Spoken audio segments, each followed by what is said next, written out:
लीना हेई नेला ए ड्रेसटा देखिल तुम आनी भाउज मते एटा तो दरकार थिला तमे केन जानलो मु जानी कि एटा तमरा पसंद बोली से दिन तमे ऑनलाइन देखु नथिले सेठी बसी की किंतु ऑर्डर कर नथिला तो मु ऑर्डर करके तुम पे नहीं आसिली थैंक यू भाउज थैंक यू ओहो कौन हिला भाउज अरे नाई म देखो ना एते भारी साड़ी ऊपर ही गरम जम्मा संभाली पारुनी एते कष्ट होउची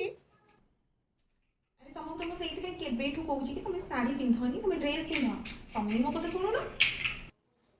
और तमे कह जे हेले माँ तो गाड़ी देबे ना माँ को बुझे बताई तो मोर तमे ड्रेस पिंध मु बुझिबे से कथा हो ठीक अछि माँ हाँ हाँ आज खाइबार कौन बनेबी से कौन भजा रुटी टिके बनै दे कौन ननंद बंचीब भाउज को पार्ट 2 एस लिखंतु।